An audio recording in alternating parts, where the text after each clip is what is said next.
What's up, everybody? Double G here with John LaRocca and our special guest, Chris DePetrillo. We're going to talk about 1997 Badd Blood. If you've been listening to John and I, we've been focusing on Monday Night Raw for the entire year of 1997. And we've been kind of dreading this time frame coming up with the Badd Blood show because everybody knows this is where we learn the news that Brian Pillman has passed away. And we've been watching him on these shows. Personality's been great. It's been so sad to watch him try and do things in the ring that he knew that his body could not do. And so we're just going to talk about Brian early in the show. We'll talk about the Badd Blood pay-per-view with the epic Shawn Michaels and Undertaker Hell in a Cell main event. Then we will talk about the Raw the next night. But the reason why we're doing this, John and I didn't want to be sad by ourselves. We wanted the community here with us to kind of hang out and chit chat. Maybe send us some comments. Well, if you have some comments, if you have some questions, we will post them here in the feed and we'll get you live reaction to what you are talking about. Before we get into that, I did want to mention a couple things. I wrote a few things down since we have a little bit of audience here. So for one, the Patreon podcast listeners, unfortunately, there will be moments in this show because we are sort of building it for the video that I'm going to say, oh, look at this photo. And there won't be a photo. Hang with us, because of video. We do want to have some visuals here. I think it'll all make sense, but I just want to apologize right at the top here for you Patreon listeners, our favorite people in the world here. The other thing is, for the video, folks, you see my jersey here, my hat. San Francisco Giants clinched the National League West today, winning 107 games this season.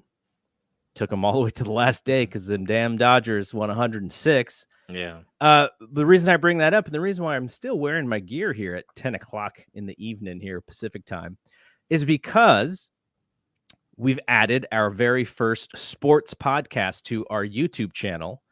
So the Thompson to Clark podcast, which is a podcast I've been doing with my college buddy, Brad Evans, we were trying to do our own YouTube channel.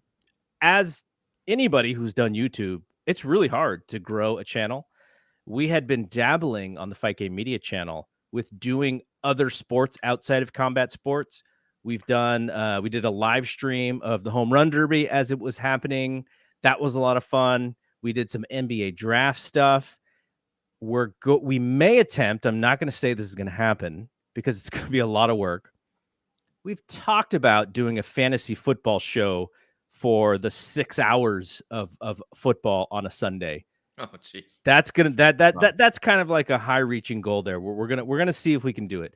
But this is our first non-combat sports weekly podcast, and the timing is so great because the Giants are in the playoffs. Brad and I usually record Monday every week on Monday, and then we kind of go the week and then we come back on Monday. But because they're in the playoffs, we're going to record either right after the game, and for those right after the games, we'll live stream those shows, or we'll go the next day before the next game. So we're going to do pretty much, unless something happens, a show for every single game that the Giants are alive in the playoffs. And hell, if they go to the World Series, that's going to be quite a little story for our podcast. So it's the Thompson to Clark podcast.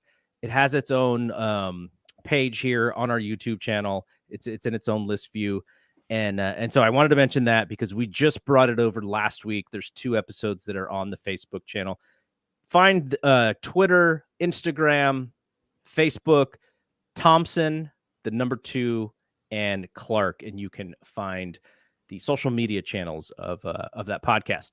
The other thing I wanted to mention before we get to this show is that we are going to continue this historic Fight Game podcast every Monday on the Fight Game Media Patreon. 1997 Raw, John and I were thinking like, wow, what could we do? Should we go back to WCW? Should we go and do some older stuff? But I think we just kind of want to follow this arc into 1998. So we're going to continue, and starting in January, we will focus on 1998. So if you've been listening to us we're going to go through December of 97 and we're going to immediately kick off 98. We're going to follow the trajectory for what is WWF at the time's hottest period ever. And this is not set in stone, but this is a possibility here, which is what we also wanted to do is we wanted to have the WCW version of what John and I do for Nitro or for Raw with Nitro. We have two guys who do a podcast on the Fight Game Media Network. Let's just say it's an Impact related podcast. It is our most popular podcast on the Patreon. They want to do it. Mike Gilbert, JD Oliva. They just need to make sure that they have time because it's a yearly commitment. You got to be able to go through the whole year. If we say we're going to year, John and I are going to come, January, Mike Tyson and Stone Cold get in each other's face. And we want the Nitro version of whatever happens that night, on that weekly podcast. So those are kind of things that we want to have happen. And we're still in the planning stages, but I'm not 100% sure, but I think it can happen. We just got to work with schedules and all that. So want to throw that out there since we have some people watching and listening. Jeremy's hanging out with us already. Jeremy, Giants fan, obviously. He's very happy as well that the Giants won. Thanks for checking us out and hanging out with us, Jeremy. Okay, so let's talk about this. I think this is going to be the hardest part of the show because when you talk about Badd Blood, I think two things that everyone remembers, Hell in a Cell, or maybe three, because Kane also shows up on this show. And then obviously the Brian Pillman stuff. The reason why Chris is on here, Chris is such a big Brian Pillman fan. He also remembers this period of time very vividly. Chris works in figures and in toys. Chris, just off the top, how does the license work with somebody like Brian Pillman? I've seen Hollywood Blondes figures from WWE, so I imagine he's a part of some sort of licensing on their end. Is that like how does it work for somebody who has passed away and how their license works in your business? So right now, he's had a couple of figures made in the past. Usually they go through whoever has the rights to the estate, which my understanding was that it was Melanie through the years. Because my company, Figures Toy Company, I actually have Pillman Jr.'s first ever action figure coming out. I negotiated with him before he got picked up full-time by AEW. So he'll actually be coming out within the next year with us. And I mentioned to him, I said, is there the possibility of doing a father-son 2-pack? Like, can we go that route? And at the time, he said, my mom's got the rights to my dad. She signs the WWE Legends deal every year or whenever it comes up for renewal. And they can, market the T-shirts or whatever.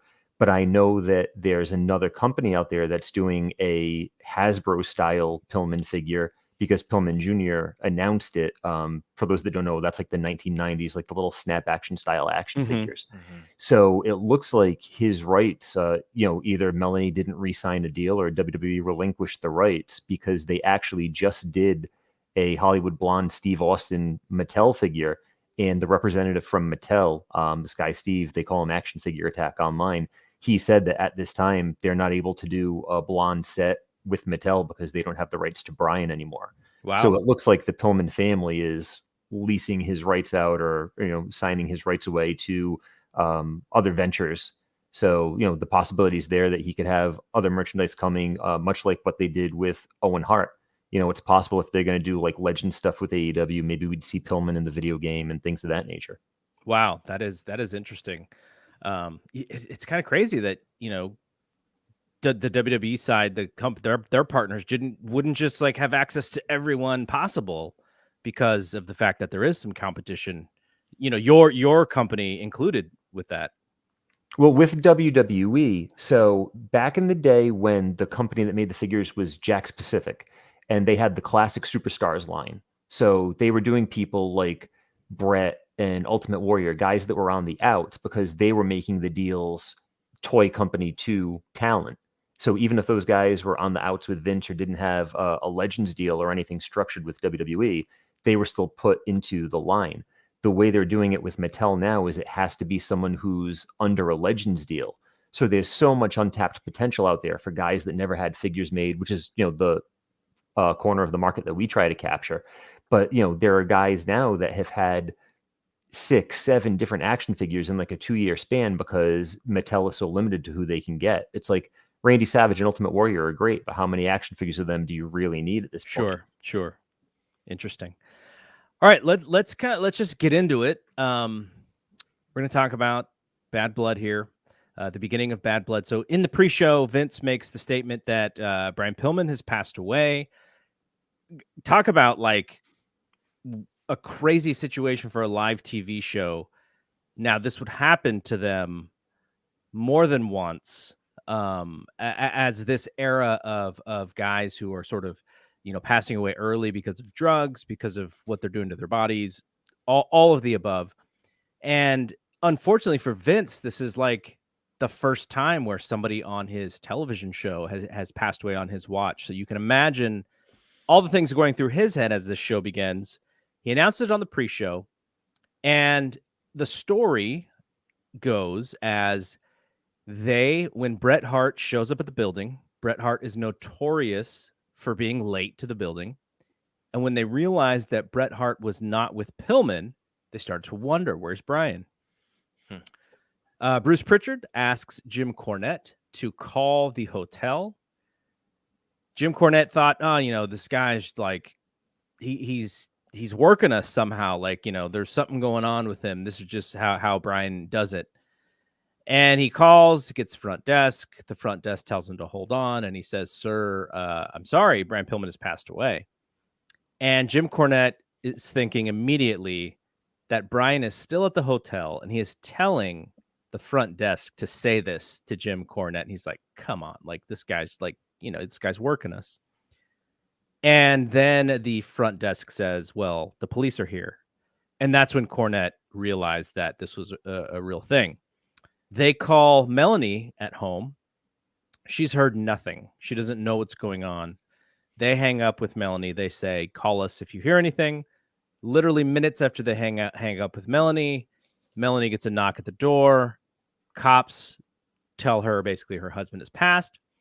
And if you remember her stepdaughter, Brittany, so Brian's daughter with somebody else who had committed suicide, Brittany, when she hears this news, just continuous screaming for several minutes. So you can imagine what her life is about to become because of what has happened to her family. So that's kind of where we are with how Brian passed away. Is basically has a heart attack, goes to bed in his hotel, does not wake up. And when they find him, he's like underneath all the blankets, but just has completely stopped breathing. So all that said, John, do you remember where you were? Were you watching this show? Like, how did you learn of Brian's passing? Yeah, I was at my childhood home watching the pay-per-view on my illegal box that, how we did it back in the day. And I remember they announced that he passed away, and I was immediately like a lot of people thinking, because of Brian Pillman and the loose cannon and what he does, it's like, oh, this has to be part of the storyline, right? But then you realize it's true, and I always think I was pretty much numb throughout the whole show until the main event, because I think the main event was so good, he kind of like got you out of that funk. But yeah, it's just a bummer. I was really out of it, and he was one of my favorites growing up as a kid, and really got hot with loose cannon stuff. I was just completely glued to whatever he was doing. Every time he was on TV, I had to watch it, I had to see it. And when he passed, I was like a shocker, and unfortunately, it was the first of many, right, to come, sadly. Now, were you one of those people? Because you were on the internet, and I know he communicated with a ton of people on the internet through his AOL stuff. Did you ever have a chance to communicate with him back then? Oh yeah, I got an 8x10 from him. I sent my address, and I got an 8x10 signed by Flying Brian. I still have it to this day. I should have had to pull it out. It's probably one of my boxes out there, but. And I think I sent him a couple questions, and it was funny because he started off as Bayface Brian Pillman on the AOL grandstand, that's what it's called, the grandstand. Yeah. And when he became the loose cannon character, he started becoming an asshole to everyone that went right to him on the message board. So, and then he just completely stopped it. So, but I remember I was actually online as well, chatting with people because I was really big into, the AOL, jumping on there and watching and talking. Is this real? Everyone's like, oh, it must not be real. And yeah, it's real. It was nuts. All right, Chris, you're a couple years younger than us. What were you doing at this point? So we used to watch all the pay-per-views at my house. My house was Pay-Per-View Central and Raw Central, and we had the TV on, but I was out picking up my friends to come over. And it was when we got back to the house and we're getting settled and we're getting our pizza and our soda and settling in. And we walked into the living room just as McMahon was making the announcement. And just like John said, I just kind of froze because, I'm here because Brian Pillman is my favorite of all time. That's why you guys invited me on. And I was just like, what? No, like this has to be a work. This has to be a gimmick. Like there's no way.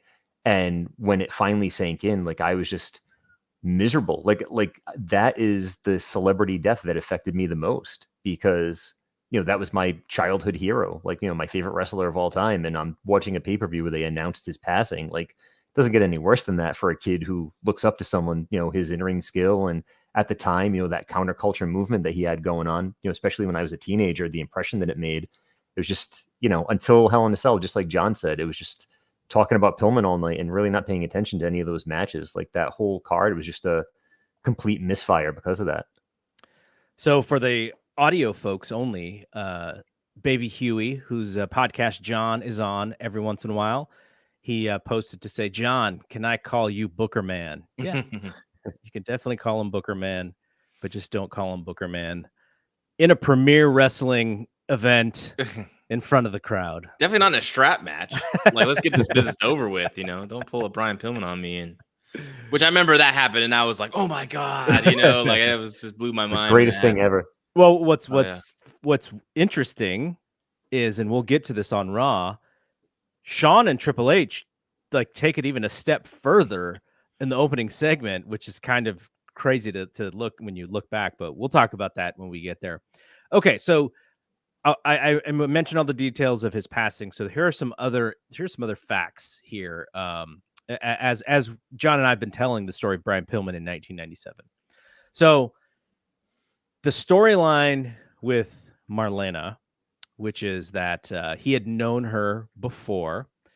And so what is the story with that? So I pulled from the Crazy Like a Fox book, and I'll read for the audio folks. I'll read the paragraph. So the paragraph starts with, the angle touched on a very delicate personal situation. Back in 1990, Brian and Terry dated for a brief spell. As things were getting going between the two, Brian got the call from Rochelle that she was pregnant with Brittany. Brian told Terry that they'd put their romance on hold until things became clear with his incoming child.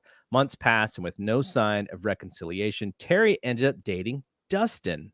Brian, feeling like he'd somehow been jilted, left a message on Terry's answering machine asking what happened to their grand plan, saying she'd vowed to wait for him. Dustin hated the idea of doing an angle touching on the real-life relationship with Brian and Terry, but swallowed his pride for the sake of the show. So John and I were kind of like reminiscing about what we remember as far as Brian and Terry knowing each other. So that's the story from the biography Crazy Like a Fox.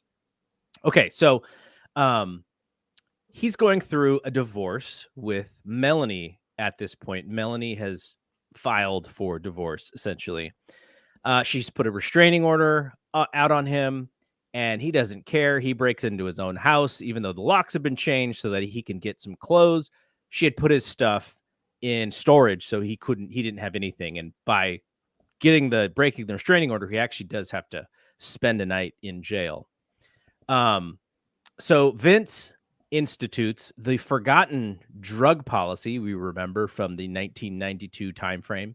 Yeah. And Brian is the first person tested. Now, Brian feels that this is unfair, and he actually feels that Jim Ross is kind of ratting him out. His buddy, Jim Ross, right? The guy who has helped him get into WWF. He feels that Jim has ratted him out.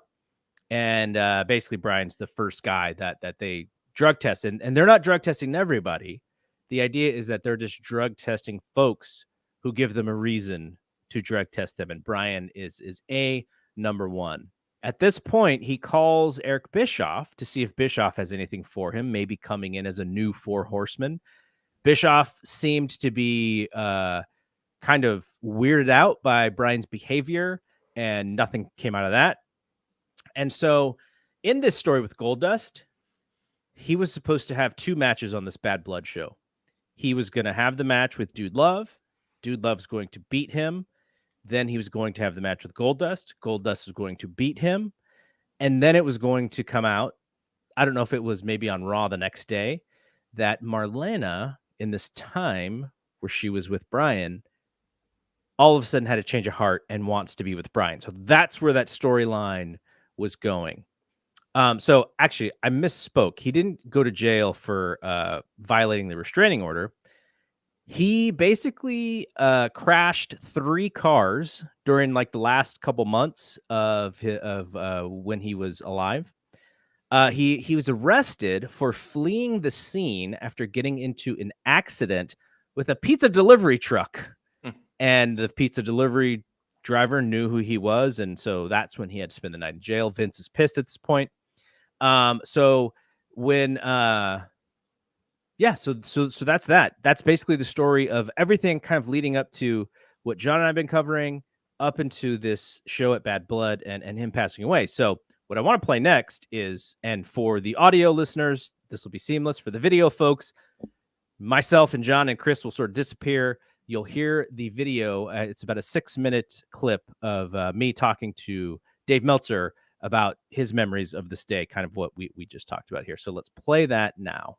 All right, and Dave Meltzer is joining us to talk about Brian Pillman, someone who he was fairly close to back then in right before his passing.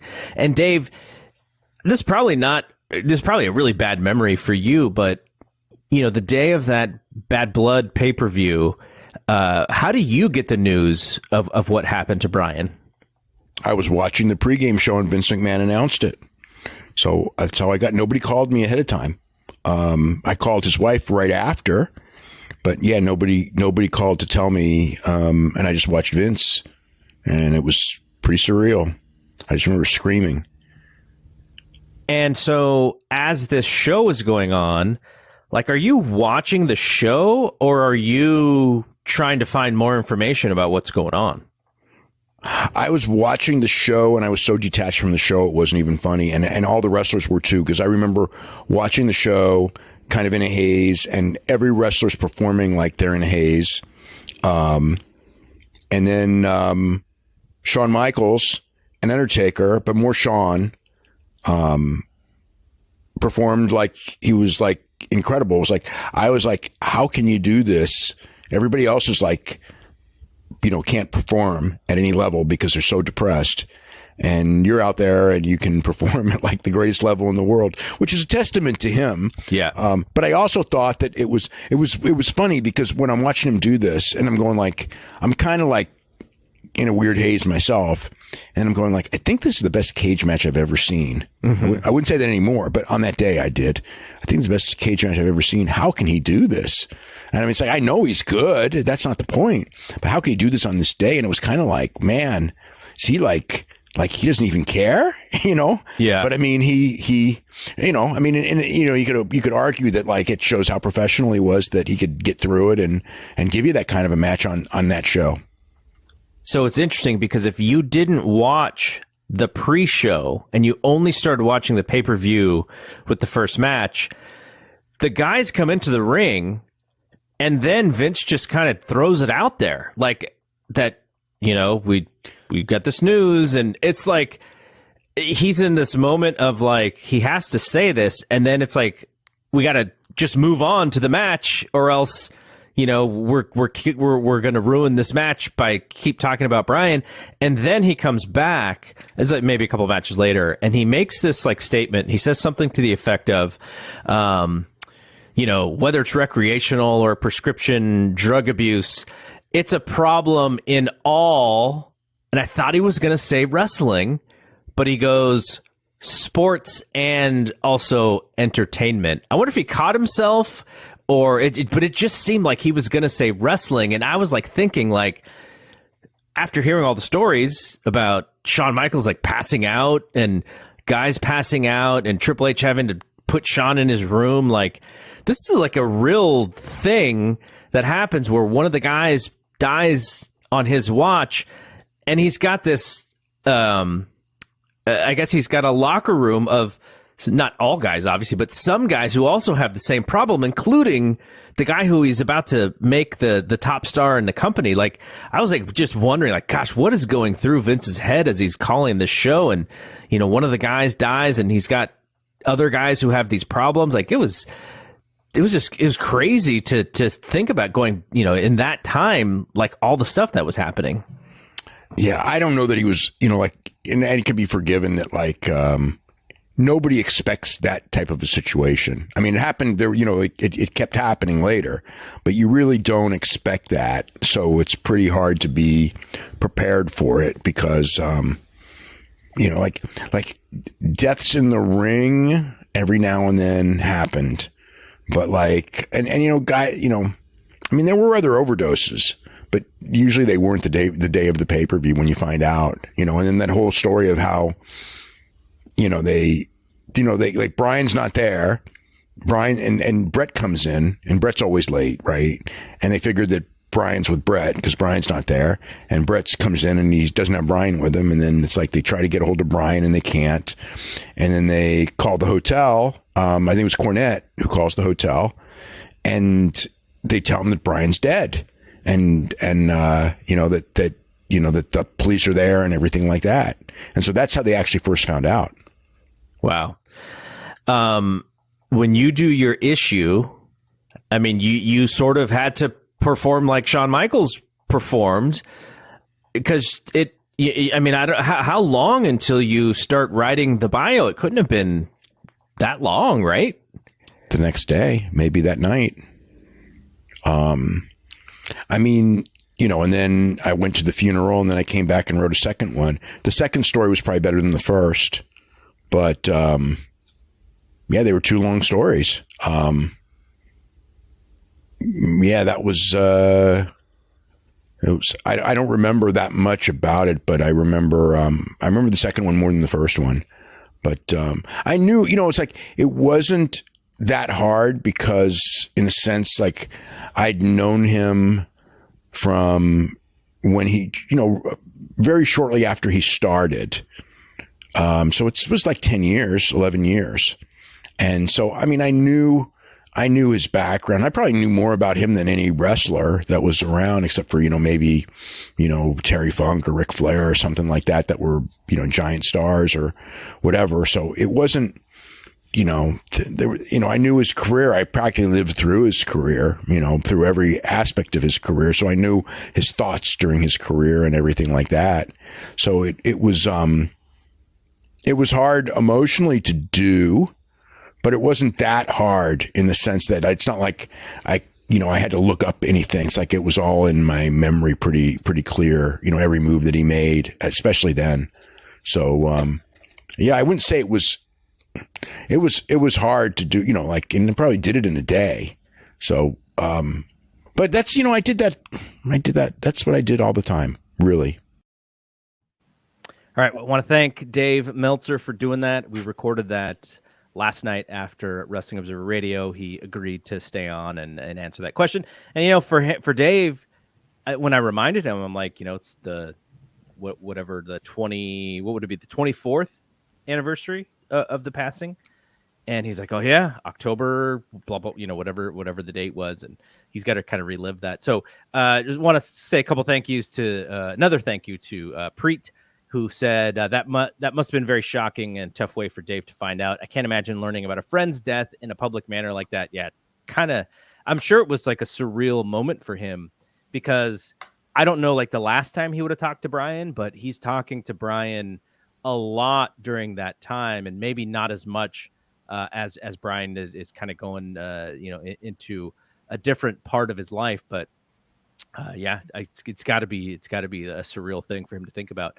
So let's actually talk about a little bit more about this show.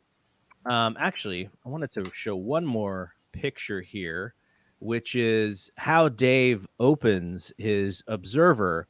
So he's got the issue, he's got the whole story, but he has this opening, and it's in italics. I won't read the entire thing, but I'm going to read the first couple sentences here. People on the video can see it. If you go to that issue, it is whatever the October issue is in 1997 on the Wrestling Observer website. Dave writes, even though this is the first thing you are reading, this is actually the last thing I'm writing. As you all know, a very good friend of mine passed away a few days ago. You all knew of him. Some of you knew of him. Some of you knew him, actually.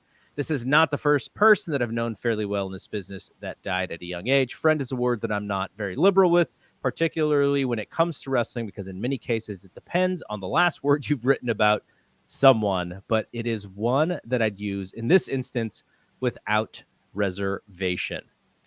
So that happens. All of those things, we're getting into the show. The opening match is the Nation of Domination. So we got Rock, D'Lo, and Kama against Legion of Doom. No Ken Shamrock. So it's like it's a handicap match, and this is where Vince opens the show, the pay-per-view part of the show, and mentions Pillman's passing. And then JR just gets right to talking about the match. So if you didn't see the pre-show, that would maybe even been more shocking than seeing it on the pre-show.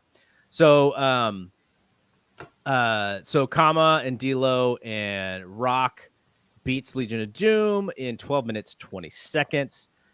Ken Shamrock was in St. Louis and planning on wrestling, but he would have been unable to take any bumps due to his lung injury, and no doubt caution was the order of the day, so he was simply pulled from the match. Farouk came to ringside, distracted animal, so D'Lo clotheslined him over the top from behind. In the ring, Rock uses the rock bottom to pin Hawk, and it's going to be a tough 2 days for Hawk. He's going to take another L in the next Raw. John, what did you think of this opener coming off of the news of Pillman? Obviously, that these guys were, I can't imagine even wrestling a match after that, hearing that.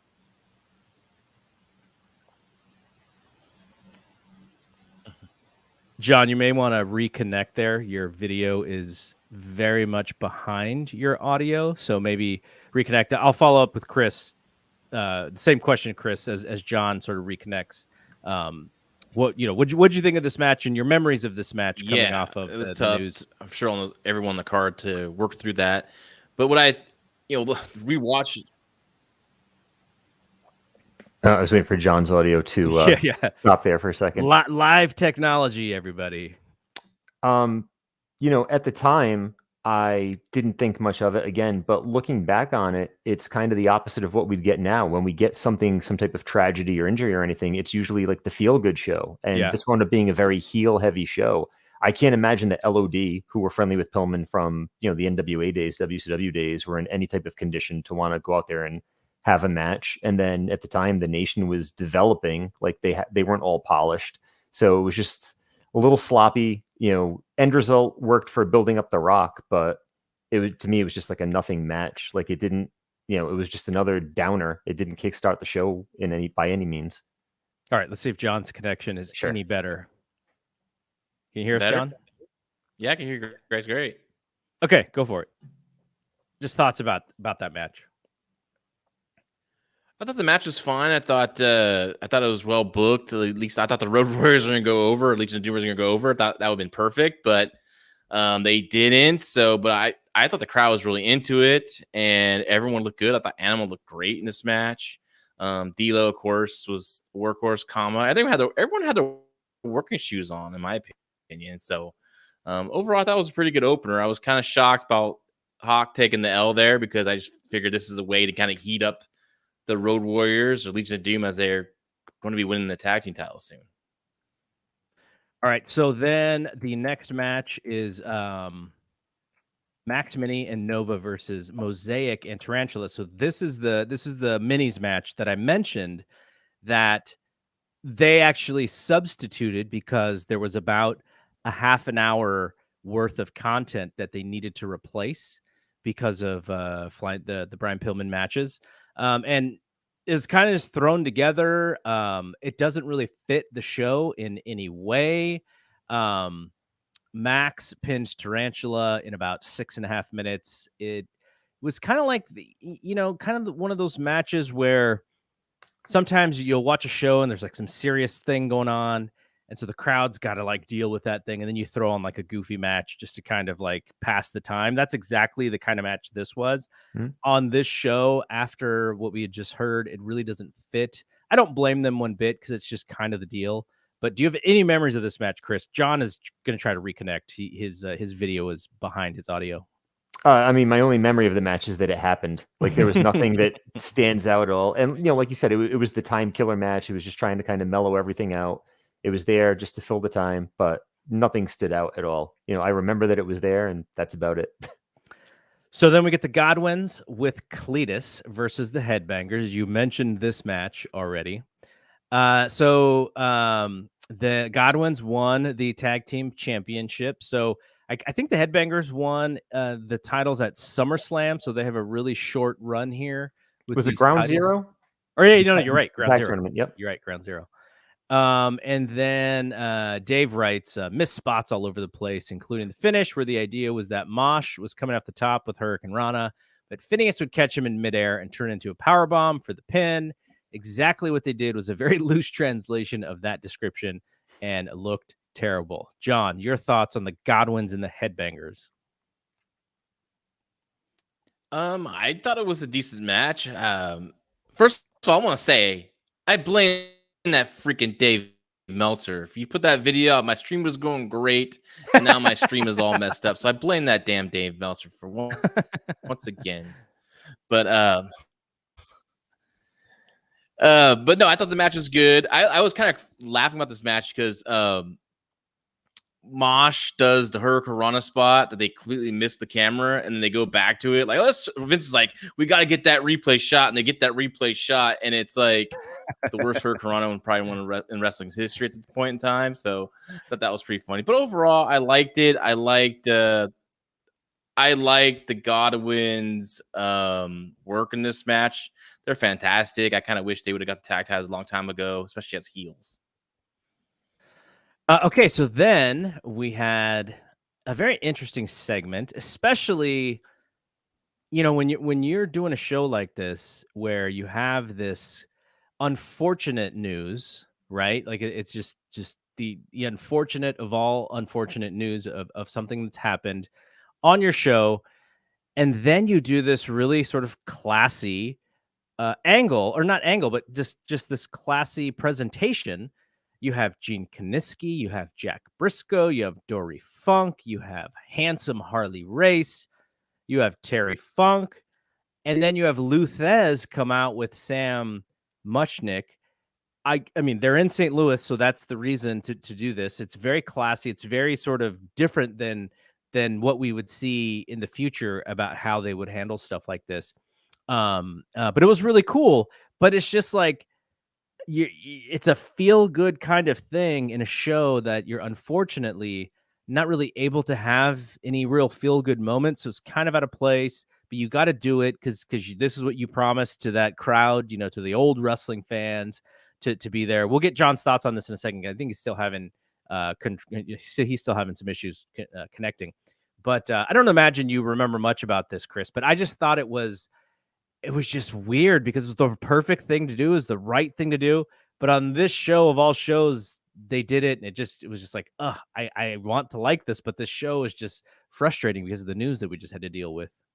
And I believe, I'm not sure if you ever heard the story, but I'm pretty sure Cornette told it on his podcast that to do this segment, it was kind of like pulling teeth with Kevin Dunn, because Kevin Dunn was kind of like, who cares about these guys? Like, it's a 2-minute thing, Jim. Like, nobody cares about it. And Cornette's like, well, if you make the people care about it and pay homage to these guys, they will care about it. Right, 100%. But like you said, it was to honor them, and it was just not anything at the forefront of anyone's mind at this point. So just bad timing for, these guys, unfortunately.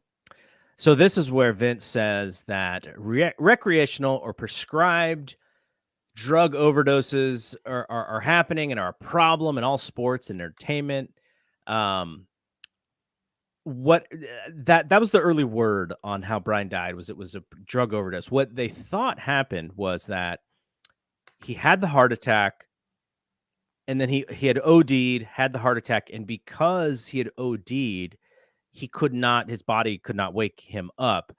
But I think when they actually figured out what happened, it was heart problems. He had a history of heart problems in his family. His dad passed away at 50. I think he had uncles and such who passed away at an early age. He was only 35, but he had done a lot of damage himself, with steroid use, with different drug uses, and I think he had small traces of cocaine that may have actually kind of been the last thing to really really caused the heart attack. And there's an ailment that he had that I'm forgetting the name of, but Vince at this point, being the day of, because they see all these prescription bottles, which was something that Brian did, like he made sure that he had all of his prescription bottles so that people didn't think he was mixing, or if he got, if somehow he got arrested, something would happen.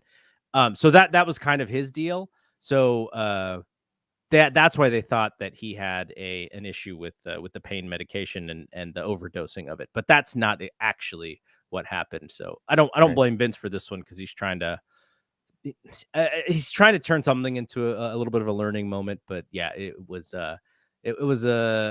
early for him to say that because of what actually happened. So John, we had just talked about the St. Louis Wrestling Legends segment that they did, and how on a normal show it's so commendable because it's awesome that they did it. But on this show, it was like, you're trying to have this feel good moment, this very respectful moment, and it just doesn't hit because of what had happened to Brian. Yeah, they didn't do it. Did they announce anything to the live audience about Brian Pillman? I'm sure they didn't know about it. No, they didn't. They did not. So, still got to go with. I think a lot of fans came out to see these legends, right, from the reactions that the guys got. I thought it was great. I was kind of hoping Larry Matisic would have been out there. That's the one I was looking for too. Yeah. But man, it was a who's who of like legends of St. Louis and just legends of wrestling. So I got a thrill out of that. And Terry Funk obviously got the biggest reaction because he's still current, right? He's still involved in wrestling. But it's cool. He would have had that match with Bret Hart not that long before. Remember the one that was on the retirement? Yeah, the retirement, one of the many retirements. Yeah. So it was cool. I love seeing Jack Briscoe, who I think is like the greatest world champion of all time. Same with Harley Race and Dory Funk. I mean, those guys are awesome. And any young viewers out there, watch those matches. Give a little click on YouTube. You're really going to enjoy them. Did you hear the story that Chris told that Cornette said getting Kevin Dunn to do this segment was like pulling teeth? Yeah, I believe it. Right? He probably didn't think the importance of it, but like, I think it's good when you have a wrestling town with a lot of history. You should honor that history at times. And I know WWE, it was kind of weird seeing this happen here because in the future, like, they don't really do a great job a lot of times with this kind of stuff. Yeah. But I thought this was awesome and probably one of the highlights of the show than the Cell match. All right, we're going to get to the Owen and Farouk match, but I wanted to mention we did call this show Raw After Dark. I have some Bullet bourbon in my glass. The ice is already melted. I have a second already poured just in case I need it. Sitting. It's a brand called Rick House, which I've never had before. John, I think you said you have a Jack and Diet Pepsi. Yeah, I got my black label. Just my black label for right now. I'm working towards the end of it. It's perfect for mixing stuff. I love because he's part of the United Kingdom, owes me a big bottle, so he's going to be refilling my stock very soon here. So just finishing off this one here. All right, and Chris, you are not participating, but you are. You have a bottle of something near you, so you are in spirit with us. What do you have? That's right. I've got my J.R. Ewing bourbon, paying homage to the character from the great Dallas TV show. Where do you get that? I've never seen that before. I want to get one of those. They actually do not sell it here in Rhode Island. Our buddy Matt Mixon, who's part of the Fight Game group, who's one of my best friends going back years, he lives down in D.C., and every time he visits, he brings me a bottle because the liquor store near his house actually sells it. So every year when he visits, he brings me a bottle of J.R. Ewing bourbon for my birthday. Shout out Matt Mixon. Okay, let's talk about this Owen and Farouk match. So this is really more about Austin than it is about anything else. Austin comes out. They don't actually put him on commentary. What they do is he steals Lawler's headset, right? Is it Lawler's headset that he takes? The Yes. Vince? Or is it Vince's? Is it Vince's? Yeah. I thought See- it was Lawler's. I thought. Yeah, I thought it was Lawler's, but either or. Yep. And he just takes the headset and is just, is talking trash and then, gives it back. And then he goes to like the Spanish announcers and he takes one of the headsets and he's like to Tito Santana, he's like, I don't speak Spanish, but I know you're talking trash about me. And Tito's like, no, only respect. And then he goes to the French announce team and he does the same thing. So this is really the Austin show. The Austin piece of this overshadows just about the entire match. And so finally he stops having fun with these guys. He grabs the belt. Farouk is laying over the bottom rope. He busts Farouk with the belt. Owen pins Farouk, and he wins the Intercontinental Championship with the idea that Austin wants to beat Owen to get his belt back. And so that's why he wanted Owen to win this match. I couldn't tell, but in Meltzer's write-up, he said that he thought that, Owen was kind of in another world, which, you don't blame him for being like that. I didn't see that. Maybe I wasn't watching for it, but the match was just so short. I was just like, oh, this is the Austin show. What do you think, John? Yeah, it was all backdrop for what Austin's antics, which were great. I was loving every minute of this, especially when he goes to the French announce table with Ray Rougeau and his partner there, and he's just like, tell them I'm gonna go to Montreal and stop pissing them and all, and it was like, and they're like, okay, and he's like, don't you understand me? And Ray speaks English, right? So it's just great. The match I thought was fine, definitely just like I said, a backdrop to Austin stuff. When Austin hit Farouk with the belt and Owen won, I just immediately thought that's the story. He wants Owen to have it so he could beat Owen, right? But we'll talk about this on our Raw review. It seemed like they tried to course correct that a little bit with what Owen definitely said. Owen did. Owen definitely tried to course correct it. So that was a little weird, but it was fine, and I can imagine what Farouk and Owen had to go out there and perform, because obviously Ron Simmons knew Pillman for a very long time. And so did Owen Hart, obviously. Chris, do you have any memories of this? Just, the whole Austin story. I think that it was a nice little bit of storytelling that Owen and Austin had been at odds, and obviously the next situation, and now you're making your rival, modern WWE, you'd cost your rival the match to build to something. But this one was, hey, you know what? I'm coming for you. Now the target is really on your back because you've got my belt and you broke my neck. Right. So I like that little bit of storytelling there. And he's even wearing the shirt, flaunting it at Austin. Owen 316. I just broke your neck. Okay, so we get to the weirdest thing on this show, I thought. Bret Hart and Davey Boy Smith against the Patriot and Big Van Vader, which was originally going to be a flag match. And they've had a flag match prior to kind of show us what the rules were going to be like in a flag match. Right before this match, they basically say that they changed the rules. Not only is it capture the flag, it is now also pins and submissions in this match. So not a regular flag match. The flags had nothing to do with this match either when it came down to it. Like, it was just there for decoration. I have no idea. I looked and I was kind of trying to do some research. I don't know why they changed the rules. So Dave's theory on that day was that maybe I forgot to I may have forgotten to write it down. I think he mentioned that, a lot of the guys were kind of already beaten up and hurt in this match. And so maybe it helped them have a better match than what a flag match, the rules, something about that. But John, what did you think of this match? It was the outside of the main event, longest match on the show, 23 minutes of just, I don't know. Patriot's not over. Big Van Vader is somewhat over, but WWE doesn't really push him that hard. Bret is very much in the shadow of Shawn. Davey Boy Smith is kind of like, he's kind of the pathetic baby face. He's the pathetic heel who, as a baby face, could not beat Shawn Michaels in his hometown for his sister, who there's lots of things in the background of this match that really, I thought hurt it. And it wasn't what your champion, I thought, should be in on a pay-per-view. Oh, yes. This, and I think this is also Vince's plan because he took the contract away. Like I said last week on our show, I think this was his plan all along.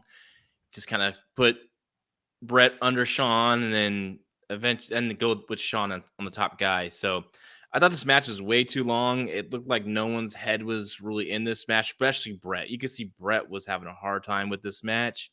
The rule change was crazy. Like, I just thought, like, first of all, you went from a very simple match of just climb the pole, get the flag, to now adding pin and submissions, which is fine. But now it's like, well, who cares about grabbing the flag, right? Now the flag is just sitting there. It's just, I think it just confused everything. I don't know who wanted that. I'm guessing maybe Bret might have wanted it because maybe he just wanted to go over instead of just grabbing the flag. Or maybe they were hurt and no one could climb the, because Vader was sick. They said that earlier from he just did the FMW show with Ken Shamrock, right? He was sick during that. So he couldn't climb it. Who knows about the Patriot? So supposedly the Patriot had a viral infection earlier in the week. He had to go to the hospital. He had IV in his arm, but he still did the match. And we know Davey Boy's got the knee issue, bum knee. So that's what it was. The one thing that I just thought about, the last flag match that they did on Raw, who was the person that interfered in that match? Vader? Brian Pillman. Oh, Pillman. Oh, okay. Oh, yeah. Because he came out from like the side. Remember then they had camera shots. Right. That's right. So I wonder if that had anything to do with like changing up the rules. I don't know. Maybe if it did, maybe they would just drop the stipulation altogether. If that was their thought. And Patriot was hurt too, I think, because he was gone not too much long after this. Well, he took a nasty bump in this match. He took that the slam with the top rope, and he just right on his shoulder looked so nasty. I want to get something real quick, and it's kind of something that's really insignificant, but pretty cool because it's in the keel. When Vader tags in, he does the big Dick the Bruiser Bolo punch, which I thought I didn't even get that. Pretty awesome, and that was pretty cool. But that was like my highlight of the match, just seeing the old Bolo punch, and I'm surprised Ross missed it. I'm like, okay, Ross is going to talk about it right now. He doesn't talk about it, so. Maybe he got the death stare from Vince. Don't you dare! They just honored all the keel guys. All the Kevin Dunn said in his headset, "That's the last Don't one." Don't talk about Dick the Bruiser or the Crusher anymore. I'm tired of this. I would hope on this show, no one's getting a death stare. No, true. Yeah, that was a bad word that I used. Okay, so if anybody who's watching or who is listening later wants to send me an email, gg@fightgamemedia.com. If you know why they changed this match from a flag match to a flag match plus everything else match, definitely let us know. All right, so let's get to the main event. So Bret Hart pins Patriot after reversing the rolling cradle, pulls the tights, and that's how they win the match. So we have Shawn Michaels and The Undertaker in the cell. And the way that they sell this match is cage matches have an open top. So theoretically, people can get inside if they really, really wanted to, even though the idea of the cage match is to keep people out. They said, this one is going to have a cage. No one's going to get in. No one's going to get out. This is why Shawn Michaels should be fearful of his life. He's going to be locked inside this thing with The Undertaker. The guys get out of the cage. There's a part in this match where the cameraman gets beat up and Sergeant Slaughter comes in. He's got to open the door to come in. And then as he does that, then Undertaker and Shawn go outside. They brawl outside. Shawn starts bleeding. They go to the top and they do their stuff on the top. Shawn is kind of climbing halfway down the cage, takes the bump through the table, which was kind of like the big thing at that point. You know what I was thinking after I was watching this match is, this is not to say that these guys getting pilled out was a good thing or a necessary thing. Mm-hmm. The amount of punishment Shawn Michaels' body went through this match was insane. Undertaker too. Undertaker did a lot of stuff too. But oh my God, Shawn Michaels was ping pong balling off of everything, taking crazy bumps, going through a table, getting thrown around like a rag doll. Man, that was and takes the chair shot right to the face. Like that, this era is brutal for this kind of stuff. There was a moment in this match where Shawn walks outside of the ring, but they're still encapsulated in the cage. And he just hawks a loogie at some dude who was like right there. I was like, what did that dude do? Just spit on the guy for no reason. Probably called him homosexual. You What see a how he reacts dick. to that in the last couple weeks on Raw. Oh, we'll have a comment about the homosexual stuff when we get to the Yeah. Raw segment. That was bad. So HBK does an elbow drop from the top rope. Jim Ross says, no one in WWF has ever done it like that before. Nice little shot at the Macho Man. Poor Mach. Who's in WCW during this time. Obviously, the big climax to this match is the lights go out, and they're having a crazy match, right? You know, Sean's just bumping like a madman. Lights go out. Paul Bearer comes down with this giant man in a red and black bodysuit and a mask. Vince McMahon, in all of his Vince McMahon glory, for 5 seconds has no idea who this guy is. This guy is walking with Paul Bearer. Paul Bearer has been telling us about Kane for 3 months now, and Vince is like, "Who's that? What's that? What? That's gotta be Kane!" In all his bravado, you know, the great line. I think he mentions it like 2 or 3 times. That's gotta be Kane. So that's how Vince sells this. Kane comes in, tombstones the Undertaker. Shawn is knocked out, but Shawn, the heel, has enough energy to drape his arm over the Undertaker, who sells this tombstone like it's the most deadliest tombstone ever, even more deadly than Undertaker's own tombstones.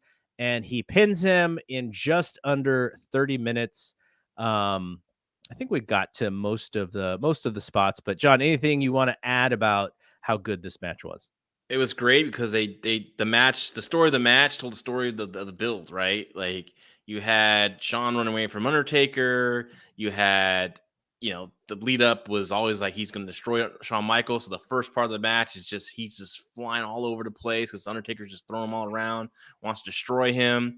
I thought it was brilliant how they got the cage door open. Because if a guy gets hurt, especially a cameraman or even a referee, there should be some people helping out. Like, that's what I hate that about wrestling, is that when a referee goes down, no one helps him out, like no other officials, and no one takes his place. Or he's gonna wake up, man. He's eventually gonna wake up. I know it's like it's part of wrestling, right?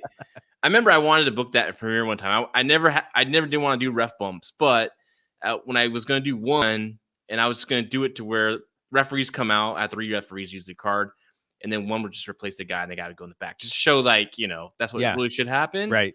But this was great, and there's reasons in the NFL, if the referee gets trampled and he gets a concussion, they would take him out, and they would just do it with one guy short, or if they had an alternate referee on the side, then they would replace him. Yeah, same with the Major League Baseball, right? The umpire goes down. And so it was great, like when Shawn sees that door open, because now Undertaker's making his little comeback. It's like, oh shit, I got to get out. And then then they go to the top, which they kind of tease going up that the Jumbotron, the Titantron, the week before. The week before. And the bump to the table, and then ending with the chair shot, right? Like a bloody mess on. Oh god, that was so beautiful. Kane stuff coming out. It was beautiful. It looked brutal. Well, I know, but like revenge of the story, because that's what happened. Yeah, that's what happened. Yeah, that's how SummerSlam. Yeah. So that was great. And then Kane coming out, and I don't mind like Vince not knowing who he is, even because if he says, "Oh, that's Kane," like how do you know? How do you know what he looks like? Just because he's with Paul Bearer, this could be Lasertron on gas. Like, you never know who this could be, Vince, right? Lasertron on gas. But so I don't mind what he said there. I think he didn't want to be like, "Oh, I know," but then the fans were like, "Well, this is put on." But either way, this is obviously my favorite version of Kane. I just love that mask. I love how jacked he is. I just love that one arm exposed and those that huge shoulder. Freaking awesome, dude. I love Glenn Jacobs at this point. Like, I was like all into Kane, and I just thought it was great. I wasn't cheated at all. I was like excited to see Kane. I thought he looked very cool to me. Chris, thoughts on this match? I love this match. I agree 100% with what John said, because nowadays, cage matches, cell matches, they've killed any sense of booking logic. Guys have literally just walked out of the cage to brawl outside. So at least here, first match in, we at least had a reason to kind of get that excitement, get that brawl around ringside. It was very ECW like Michaels was kind of bumping like Foley. He was taking a lot of hard shots. He was getting tossed around. Like he was going above and beyond, which is something that Shawn in this time period was not doing for anybody. But Taker was pretty much the one guy that was also equally untouchable, and he wasn't about to screw around with Undertaker. So, they meshed very well. Like they brought out the best in each other, even in this time period. And then the debut of Kane couldn't have gone off any better. Just a great way to introduce him and made him a star right off the bat. All right, so we have one comment from Preet when I mentioned the Shawn Michaels spitting on the dude. He says, this was the prime of HBK abusing people around the ring, including cameramen who would inadvertently get in the way. Yeah, like Dennis Rodman. Remember that one season where Dennis Rodman kicked the cameraman who was in his way, and like supposedly kicked him in the thigh, and then all of a sudden it was the testicles, and then he got in trouble. Well, I want to shout out Preet, by the way, because Preet is also a member of the Fight Game Media Patreon. So shout out to Preet. Thank you so much for hanging out and also being in our podcast group. So this is a perfect time because pay-per-view is over. We're going to let Chris go, and then we're going to talk about Raw. But before that, I wanted to get Chris's Brian Pillman memories, which John and I will talk about at the end of this show. But before that, we have a couple of giveaways on the Patreon this month. November 2nd, John Moxley's book comes out. Mox, I've read it. It's great. It's one of the better wrestling books that I've read in a while. And we're going to give one away to all current subscribers as of the end of September. So anybody who is a subscriber through September and obviously stays on through October will be thrown into a giveaway. And then any new subscribers, so from October 1st all the way to October 31st, all of you newbies will be thrown into a second giveaway. So we're going to give away 2 of the Mox books. So if you just hang out with us and listen to your shows, and maybe you will win a book from John Moxley. So, Chris, let's talk about Brian Pillman. Brian Pillman, you said, was your favorite wrestler. He was the reason that you became such a big fan. If you had one moment to say that it was your favorite Brian Pillman or Flying Brian or Loose Cannon moment of all time, what would that moment be? ECW CyberSlam 96, when the lights went out and then he was in the ring with Joey Styles. Just the reaction that he got, just the pop, the fact that he could finally unload, the shoot commentary, the cussing, the unedited version. I just think it's a fantastic promo. That's what about one wrestling of my the pencil? Things. Yes, yeah. See that in the restaurant when Gary Juster supposedly in the restaurant, all of that. But that promo, and then behind that promo, the series of matches that the Hollywood Blondes had with Ricky Steamboat and Shane Douglas. Just a fantastic series of matches, great tag team title matches. The Blondes are my favorite tag team of all time, obviously. I'm a big Austin fan as well. But just in the ring and out of the ring, I was always drawn to him. I think he was a great babyface when he was Flying Brian. I loved him as the cocky heel in the Hollywood Blondes. I loved him as the Loose Cannon. There was never a point where he was playing any sort of character or any sort of role that I was down on. The guy always drew me in. He was kind of like how Jericho likes to mix up his character. Yeah. He always had something new to do. And I really admired that. I liked how he adapted to the changes in the business. All right. Where can people find you? And also tell us the URL to your business. Yeah, so we mentioned working in the toys. I work for Figures Toy Company. You can check us out at figurestoycompany.com. Got some new releases coming out in November. The first ever Eli Drake, aka LA Knight action figure, will be out, along with All Ego Ethan Page. And talking about WCW talent, the first Alex Wright figure since 1995. That's crazy. Will be coming out in our Legends line. So those will all be out in November in time for Christmas. You can get that, I said, at figurestoycompany.com, where we've also got plenty of retro action figures, Batman, Scooby-Doo, Hanna-Barbera characters, Kiss. Other wrestling items, such as accessories and other action figures, are at wrestlingsuperstore.com. You can follow those companies by the company name on Facebook and Instagram. You can find us on Twitter at FiguresToyCo, at WRES_Superstore. You can find me personally at Zach Malibu, and you can check out our Karate Kid podcast, which we're going to be throwing up very soon. You need to watch next Karate Kid for the first time. I'm lagging so hard on. No, it's you'll get to it, and we'll have plenty to talk about with the new season of Cobra Kai and the trailer that dropped. And then you can also check out bulletproofaction.com, where I do some action movie reviews at least once a month.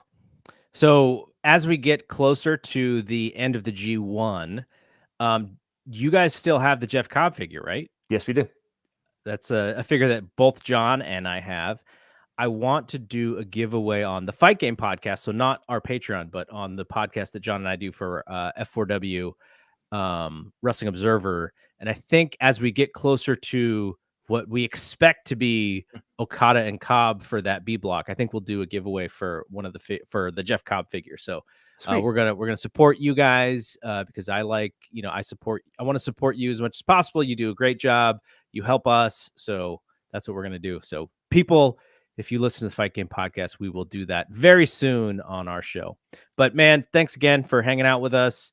It was great to have you, and we'll get the Karate Kid stuff going soon. Yeah, for sure. I appreciate you guys having me. All right, that is Chris. Have a good night. That's See you, John. Chris De Petrillo. Thanks for doing that again, Chris. Is it refill time? It should be because I'm just about done with my first. I'm out, man. I got to refill. So go. All right, here's this one is because I didn't want to have another ice cube because it would have melted. So this one is neat. You'll notice the difference in the glass. See if I can show this. Yeah. So this was the one with the ice cube, and now drinking this one neat, the Rick House. All right, so I'm just throwing it in. Oh my goodness! Yeah, no, it's all right. It's all right. We're from home. There you go. All right, so let's talk about the Raw. Obviously, this is a little bit of an awkward show. Yeah. So Jeremy has a comment saying he remembers insisting the story of G1 was Okada and Cobb in that bracket. It's the right story to tell, man. It is. Let's do that match again. It's been great every single time. Yeah. Okay, so Raw starts with Vince coming out to toll the bell 10 times. So when you see this, I don't remember watching this show. I remember watching lots of clips because there's clips from this show that they would replay over and over and over again. But when Vince comes out to do the bell toll, I was like, wait, do they do a Brian Pillman tribute show? Like, is that what this is going to be? It was very much not a Brian Pillman tribute show. And then I remembered the Melanie Pillman stuff, and I was like, oh, that's what this show is. But like the idea that you would do your regular show, you're in a war with WCW, you do a Pillman, tribute show, and you have guys breaking kayfabe, and people kind of, just memories of Brian. Like, I could see why that was not the idea of what they wanted to do, because you probably just lose the entire night to WCW. They were already losing every week to WCW, but you'd probably lose it even more. And in fact, doing what they did, which we'll talk about in a bit, actually raised the rating, as you can imagine, having the newly widowed Melanie Pillman on the show one day after her husband passed away. But I don't know. I don't know if this show is infamous. I don't know if this show is memorable. There's some memorable things on it, but I just could not get into it at all. I didn't find it to be a very good show. It's a well-known show for Pillman and also DX, or the Click, it still is called. They're still now. The Click. All the big highlights of the early stuff from that group is, if you see all the video package of the history of the Generation X, they show a lot of the stuff, HBK with the Canadian flag in his nose, etc. But yeah, I don't remember. I just, it kind of all came to me when I rewatched it, but I forgot about the Melanie Pillman because I watched the Dark Side of the Ring after I watched Raw this morning. Yeah. And because I've been avoiding, as we've been talking about on this podcast, I've been avoiding that since it came out, right? And because Pillman was one of my favorites, it's hard for me to get through this stuff, right? Oh yeah. So even 24 years later, it's still hard. It's very hard because you're so connected as a kid, right? When you see these guys and they're your heroes, or you look up to them, and you follow their careers, and then there's like me, as a father now, and then when you hear the story about his children, it's just too much. But I thought the salute was tasteful, from what they did, and hard for those guys to probably stand up there and go through that. So, and hard to do the show. Anybody who is watching us, if you have any memories of if you watched Raw that time, that live that night, or if you've just seen it and you have any memories, just shoot us a comment and we can talk about it. Yeah. Okay, so first segment, a very young Michael Cole is in the ring with Triple H and Shawn Michaels. It's very clear now that China is so far in the background. Now, she does actually have something to do on this show, but it's not about her at all, which is kind of weird because she is like so different. She's a different character than they generally do. And I found her to be very intriguing when it was just her and Triple H, but now it's, Shawn's there. So she really has to take a back seat. Michael Cole loses his mic immediately to Shawn. Like he just takes it right from him. And all of a sudden, Cole is put in a sleeper hold by Triple H. He is given a noogie by Triple H. They razz him immediately by giving him a wedgie to start the interview. So, poor Michael Cole. If the announcer is kind of supposed to be the truth to the audience, like, man, this dude got a bad introduction to this audience because they just abused this guy. Yeah. Shawn wants to be known as the icon. He asks for a video to be played, and it's not played first time. He says, play this video. It is a video from the 1996 curtain call from Madison Square Garden when Scott Hall and Kevin Nash were leaving, and they all broke kayfabe. Triple H, Shawn, and 1-2-3 Kid all broke kayfabe, and Triple H was the one who got punished. So they show this video as a way to rub it in Vince's face that he's like this old-fashioned guy and that they're in charge and they're the show, and he's not going to punish them now because they're too important to wrestling. Like this, I was just thinking of you when I was watching this segment, going like, "Oh my gosh, I'm just so interested in what John's going to say about this." Well, all that stuff I ate up, right? As a kid, you're like, oh, stuff behind the curtain and it's coming out. And I think that was the first time I saw that footage. I don't know if I tape traded that or not. I'm trying to remember, but I remember it as being really cool to see.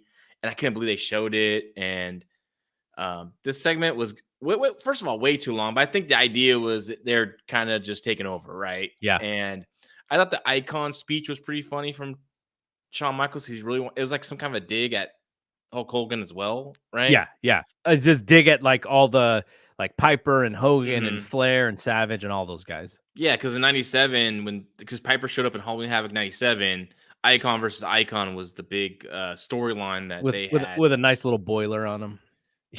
yeah. Gosh, man, it'd be fun to rewatch those '97 Nitros as well. And I thought it was great when at first I thought, is this really a technical difficulty? But it makes sense. Like, they're not going to just tell the truck to play something. They don't have that power. Nowadays, everyone can just go, hey, show the footage, right? Yeah. But God, it's so nice to see WWF, actually, attention to details now. It's just, oh, well, it's just wrestling and it's stupid and it's goofy and it's a show. But thought it was good. And I thought it was wild. And then when Bret Hart came out, he was obviously not happy to be there. Probably still not happy to perform in the condition he was in with, the heavy heart he had with Brian Pillman. Yeah. So he was pretty pissed off and already pissed off at HBK and Triple H, and he let him have it. So they cut to commercial. It was kind of abrupt. I don't know if Peacock edited anything out, but they come back from commercial and Vince basically says, what you didn't see is that they're just keep berating us at the announcer's desk. So Bret comes out, like you said. Bret calls them a couple of homos. H, and H, right? Yeah. He's 4 H's. Like, what? That's like, Bret. And he indirectly calls China a man. Yeah. And so in Bret's book, now look, this is Bret's story, right? Bret is writing it from his voice. It is, but he doesn't make himself only look good in that book. He often looks bad in that book. He says that came from Shawn and Triple H. They wanted him to say that. He did not want to say that, but he didn't want to create any static, so he just went with it. So that was Bret's comment. Shawn Michaels said, difference between him and Bret, because Bret makes this statement that, he makes more money than all three of them in the ring combined. Shawn says that, he only wrestles once in a blue moon, once a pay-per-view or whatever he said. Bret wrestles all the time. Bret needs wrestling. Wrestling needs Shawn Michaels and Triple H. HBK's clearly running the show at this point. It's funny. I was talking to Dave because I did Wrestling Observer Radio, and he said, he even mentioned on Wrestling Observer Radio, the show, that he was talking to somebody who he shouldn't name. But this person also asked him a question or alluded to a thing, which was kind of a famous rumor over the years, which was, and this is like silly. It's a silly rumor. If Vince McMahon and Shawn Michaels were lovers, right? Like there's this whole thing where people thought that, and we're watching 97 Raw, and I'm asking, I'm like, dude, Vince is in love with Shawn. What's going on? So Dave explains this to the person who's talking to, and he's like, look, Vince McMahon, he sees Shawn Michaels, and he's like, this is the dude that I always wanted to be. The guy who's the hot dude who all the women want, the guy who doesn't give a crap, who breaks the rules constantly. He doesn't care about all of these different things. He's got a very high opinion of himself. Like Dave says, this is who Vince wanted to be. And that's why Vince, looked at this dude in such high, acclaim. So, because I'm watching this and I'm like, man, Vince loves him some Shawn Michaels. Yeah. It was true. That's what he saw in Shawn Michaels. He saw the ladies' man. He saw who the wrestling superstar of all wrestling superstars should be. He wanted to be Shawn Michaels, but look like superstar Billy Graham. Right. Yeah. Shawn, but Shawn is a little small. Yeah. But his arms are big, right? Like Shawn was definitely doing his curls because his arms were always a pretty good size up until the end when he got a little bit older. Yeah. But at this point, he's pretty jacked. Small in 1997, right? Or he was small in like 1990, 1991, right? But if you remember the HBK documentary on A&E, like him standing next to Johnny Gargano. Oh yeah, Gargano's like not even up to his pecs, I don't think, right? Like it's just a different time in wrestling. So throughout this show, they show, excuse me, a video of Brian Pillman's house. I think I'm drinking this neat. I think it went down the wrong pipe. Hang on. Power through. Yeah, when I saw the footage of the house, and it just came to me because, like I said, I watched the documentary after the Vice documentary, and I was like, oh God, I forgot about this. And I know why, because it was horrible. And I remember being confused then as well. Like, why would they show this? How could she go on TV the next day? Right. So, but we've seen this house before because of, we had Austin 316 and Brian Pillman 9mm, right? You remember that angle. Oh yeah. From 96 with the gun angle. Yeah. So we've seen this house before. My question to you is the photos that were hanging on the wall, WWE had to put that stuff up, right? Like Melanie Pillman did not have that stuff on her walls. There's like wrestling magazines. Yeah, The Wrestler, and there's him and Austin together as the Hollywood Blondes. Yeah, that's from WCW magazine. I'm trying to remember. Jeremy's making fun of my choking, by the way. I'm trying to remember I don't think those magazines and stuff were up on the gunning, right? I don't think so. I'm pretty sure. So, God, this is horrible. I know.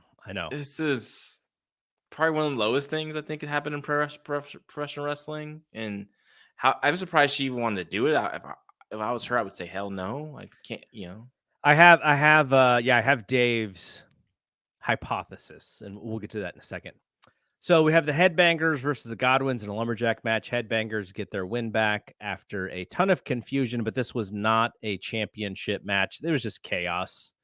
Yeah, just a bunch of stuff going on all at the same time. Nothing much to the match, but just heat, craziness, everything that they were doing at this time. I was like confused by the finish. Like they should just done a straight rematch and have the Godwins win again. You know, like I know their reign's not going to be long, but like let's put them over.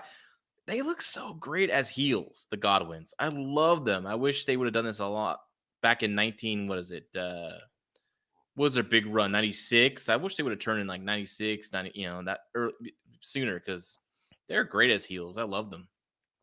Mark Marrow is back with Sable at his side. Sable still wearing the Pamela Anderson barbed wire costume.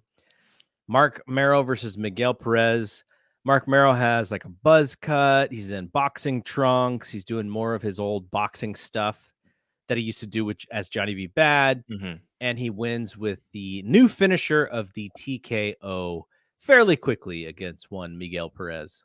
Yeah, and it was smart to put him with a heel because he's not technically turned yet, but he's obviously going heel by his aggressive attitude. I love the boxing. I was thinking like I wonder the great Robert Silva's thinking about his technique right now, and Carlos Toro on the Fight Game Media Boxing podcast, which is awesome. So that TKO looked awesome. That was like the debut of the TKO, and Jim Ross was really wanting to get over. But what really stood out, which kind of like creeped me out for Mark Marrow, was Ross laid into him like, you know, this guy, you know, Eric's talking about his potential, but you can't talk about his potential too long. So you do something like, wait a second, you're pushing him to the moon in 96 for a guy's knee injury, you know? Yeah. And now because you want to make Sable a star? I thought that was strange to me. Like, what did Mark Marrow do just because he was married to Sable? Vince wasn't really paying attention because Ross calls it a TKO, right? And that becomes the finisher name. And then when Vince is replaying the stuff, he's like, I don't know what the name of that move is. And I was waiting for Ross to just go, dude, I just called it. It's a TKO. But he didn't say that. Do you think Vince go. The reason why they started souring on Mark Marrow because maybe he didn't want Sable to have this much attention? Like he knew what they were doing and he was a little worried about that. I don't know. Or maybe he put up some resistance to some of the ideas they had for him and they're just getting pissed at him. Yeah, possibly. That like if you knew the history of the business, you're like, this is not going to bode well for me, and it didn't, right? For Mark Marrow, and you're like resisting. Like I could definitely see that. Jeremy says he's going to tap out soon. He's got to go to bed. He's early to rise for his job. So thanks to Jeremy for hanging out. As always, just a good dude, great friend. And the person who I was in Chicago. He was my traveling buddy in Chicago. So nice. Shout out to Jeremy. Have a good night, Jeremy. All right. So then we have a very interesting segment. The Jim Cornette Shoot segment. Oh, yeah. Jim Cornette basically lays in to Kevin Nash and Scott Hall.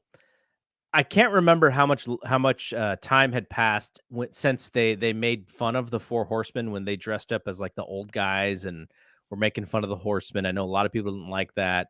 Yeah. But Cornette was basically saying like, you know, this business is built on guys like Arn Anderson and Ric Flair, and not on guys like Scott Hall and Kevin Nash. Those guys are lazy. Scott Hall is the best of them, but not by very much. Sean Waltman, who the only reason he's there is because they like watching him throw up on himself and they laugh. And then he lays into Eric Bischoff. Like this was like a shoot segment on a WWF wrestling show. This was kind of mind-boggling. It's like gloves are off officially, I guess, right? Because I mean, I know they did the results and stuff. Eric Bischoff did that stuff too, but I remember eating all this stuff up. Like I said, I was just a couple years into this is my probably second year of the online and start really digging into like that kind of stuff. So totally into this kind of stuff, and I was just like, what's going on here? But I was into it, and I love Jim Cornette, and so I was interested in what he had to say because I was such a big fan of his from the NWA. So what a promo that guy is! Holy cow! Yeah. Oh my, he's one of the best. Okay, so then we have the British Bulldog versus Rocky Maivia. Kind of a short match, and Bulldog wins. Both teams surrounded at ringside were leading into a Hart Foundation against Nation Domination thing. I was kind of bummed to see Rock just kind of lose so quickly after he got the big win on the pay-per-view. Yeah, that was interesting, but and then the whole attack by Farouk afterwards and everything. So I guess they're going to start that. I mean, we talked about that leading up to like there's another dark period of Raw Yeah. with the race stuff. Oh yeah. Oh yeah. Okay, so the Austin segment of this show. So last time Vince is like, look, dude, if you want to come back, you will sign this agreement that says you will not sue us if you get hurt. So Vince asks him, he's like, look, you got a doctor's note? And Austin says, I ain't even been to the doctor. And so Vince says he's got a release form, and Austin's got to sign it, and Austin's telling him to wipe his ass with his hand. He tries to get Austin to shake his hand. This is just classic Austin stuff. So Austin says, look, I will sign your damn release form if you give me Owen Hart at Survivor Series. If you give me Owen Hart at Survivor Series, I'll sign your release form and we're good. And Vince is like, okay, we got it. You have my word. And he's like, sign it now. And he's like, nope, I am not signing your release form until after you give me the paperwork. So Austin's like the smartest babyface of all time here. He's not going to be persuaded by the owner of the company. He's got one up on Vince. And he's like, look, man, if you give me the contract with Owen, I will sign your stupid release form. And gets over, and crowd's going crazy. The only thing I could think of, though, is, God, this poor guy's probably just like, that's his tag team partner who just passed away. He's got to be just going through it. How did he perform at such a high level on this show? Well, this is his time too, right? He's probably thinking Brian Pillman tell him the show must go on. I know Melanie says that later, which is ridiculous, but for Austin, it's the different thing. But yeah, this is good though. Austin's great. Him and McMahon starting all that deal going. So looking forward to what's coming up next with these guys. So Farouk comes back? on the big. Does he come back as Survivor Series? That match happened? Do you remember? I think so. You know what? That's a good question. I don't remember. The Rock actually wins the Intercontinental title, and Austin throws. I think he gives it to him. Doesn't Austin give him the title? This is why I'm glad that we're watching it, because a lot of stuff blurs together to me from 1997. I know there's people who are watching this and listening to this going like, "Come on, guys, you don't remember this?" No, that's why we're redoing it. So Farouk comes on the big screen. He's pissed because Austin is the one who caused him to lose his match against Owen. And he goes into this thing about what the word ass means to him. I was like, this is interesting segment, an interesting, creative idea to do a promo. What does ass mean to me? And he said basically that his ass is his. Austin's ass is mine, is basically what he said. And Austin said that, after he's done with his legal problems, he's kicking Farouk's ass. And then he grabs Lawler's crown and kicks it right into the crowd. And Lawler's just like, hey man, what did I do to you? And then there's some dude in the crowd who catches it and immediately puts it on his head. That was really funny. And then Jim Ross says, that's one of my family members. Being so close to Oklahoma, I guess, right? From The Observer, Austin meets with Dr. Joseph Torg in Philadelphia on October 7th for final clearance for his scheduled return on October 18th. Oh, okay. You know what's weird about Kemper Arena, right? This is the arena where Owen passed away, right? Is this the same arena? I think so. Correctly? Kansas City, right? Kansas City, and then this is also the Owen tribute match happens there as well, right? With Bret and Chris Benoit. So just eerie too, as well. As I'm watching this show. Yeah, I didn't put that together. Okay, so Hawk against Owen Hart. I always used to get a kick out of when the Road Warriors would go singles in NWA, like sometimes during like the Great American Bash Tour. Like Flair's got to wrestle like all these different guys, and it was like, oh, Road Warrior Hawk is facing Flair. And as a kid, I'm 10 years old or whatever, and I'm like, oh, there's no way Flair beats Road Warrior Hawk. Like these guys just kill everybody. Road Warrior Hawk's got to win the title. And obviously, then he doesn't win the title. Oh, Road Warrior Animals. Yeah, go ahead. Sorry. No, go for it. I would say I think the only matches I saw were always Hawk and Flair. I always wanted to see Animal and Flair because Animal is my favorite Road Warrior. That team. So we get Hawk. They in a did wrestle at Great singles. American Bash '86. I think they wrestled at one of the matches. Yeah, it was always like Hawk or Ricky Morton. Like those are the ones where I was like, oh, maybe there's a chance here, because I always love Ricky Morton, and then Yeah. Flair's beating both those guys, or he's getting DQ'd, or the Horsemen are interfering, or whatever. Okay, so it's Hawk versus Owen. The Godwins come down, of course. Once I see the Godwins come down, I'm just like, you guys are ruining this for me. Animal then comes down to even it out. I think they hit Hawk with a pail, and then he kicks out, and then they hit him with a horseshoe, which wasn't clear because the camera shot wasn't on. All you really see is Uncle Cletus, aka Dirty White Boy Tony Anthony, throw a big right hand, but you don't see the horseshoe, so it wasn't a good camera shot because all they had is a hard cam shot on that. You could see it on the replay, but yeah, not live. I thought maybe he had brass knucks or something. Yeah. So we get Melanie Pillman and Owen pins Hawk after he gets hit by the horseshoe.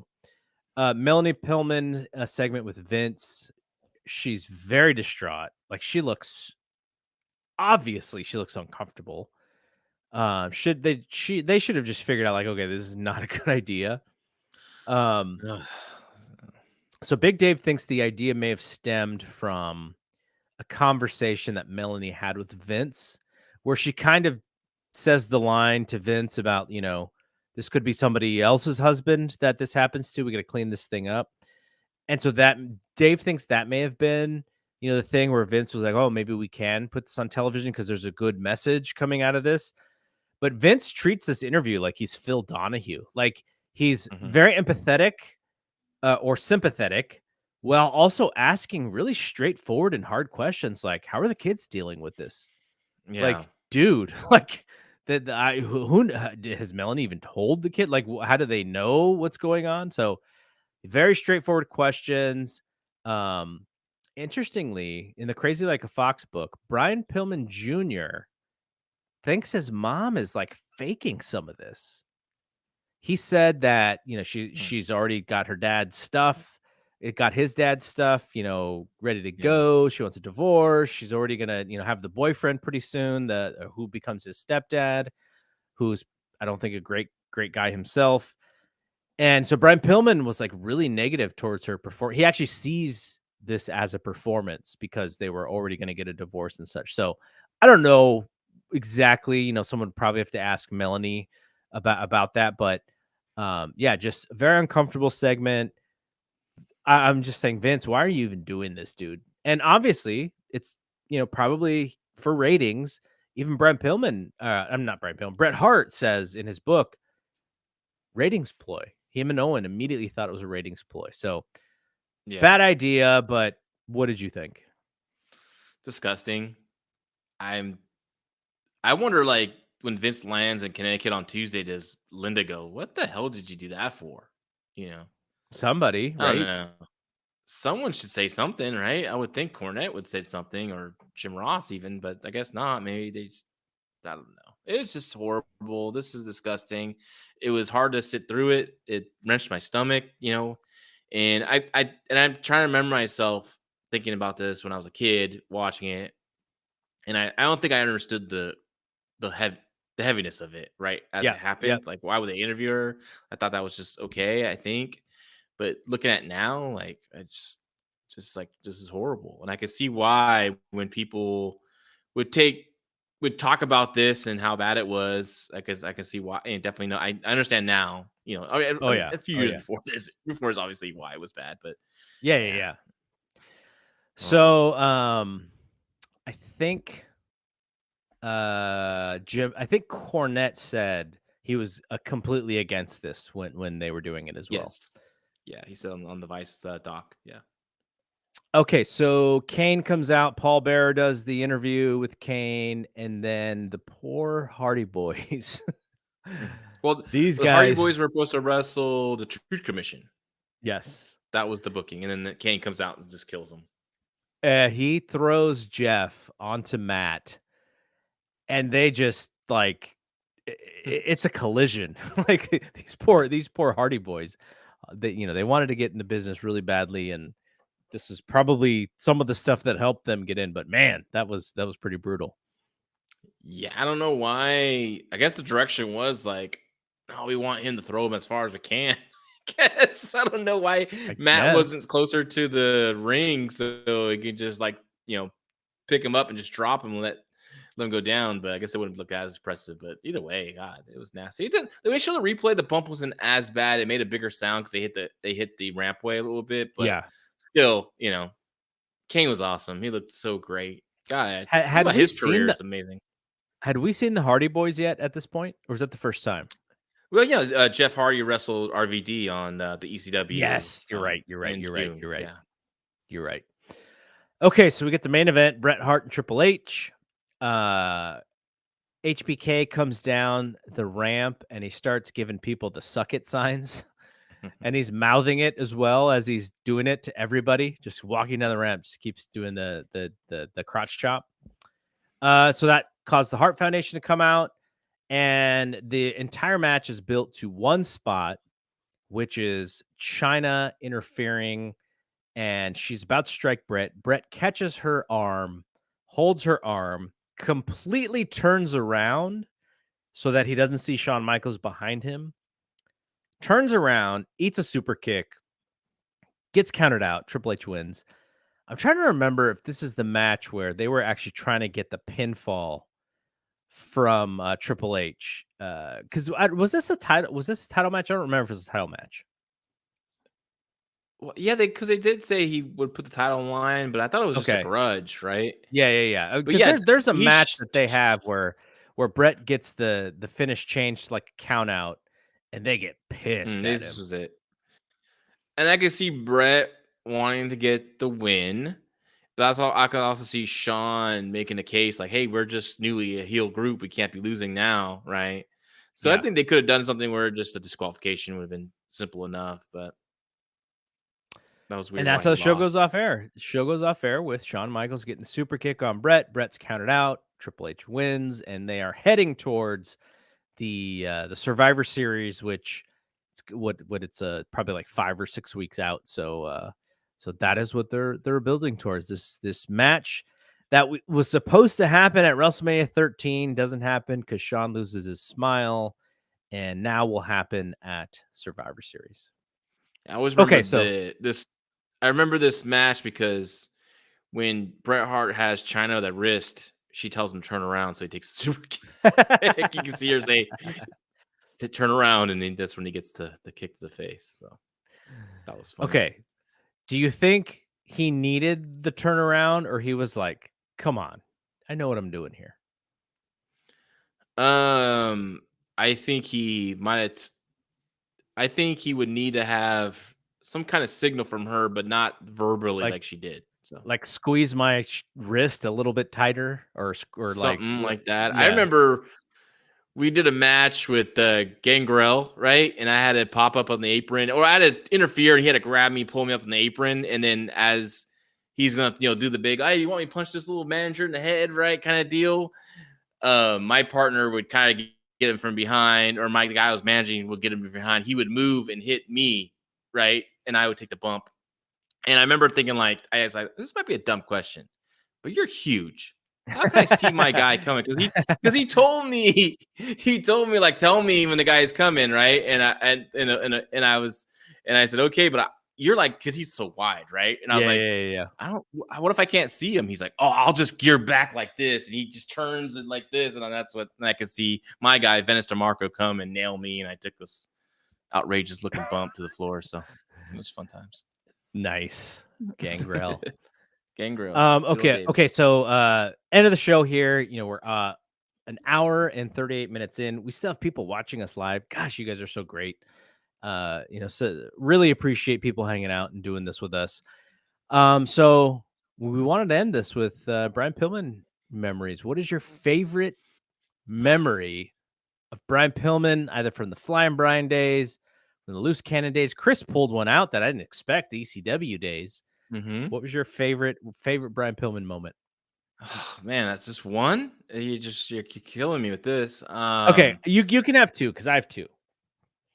I was just like I'm a loyal fan of people, right? Like we talk about the Giants, right? Winning the West, like when guys would go to other teams, I like hope they do well. Like, I don't think, oh, he's on that team, screw him now. Like, a lot of people are like that, and I'm like that. So Brian Pillman, I followed from the beginning. My first early memory was the Ric Flair match on World Championship Wrestling in February of 1990. It was an amazing match.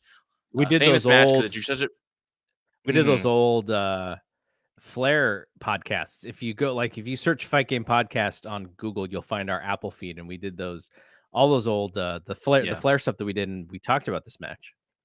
Yeah, it's just I remember being so into that match. I thought Flair was going to lose, and Pillman looked great. And I actually thought like maybe Pillman should have been the guy that was taking Sting's spot instead of turning Luger, because Luger's such a hot heel at the time.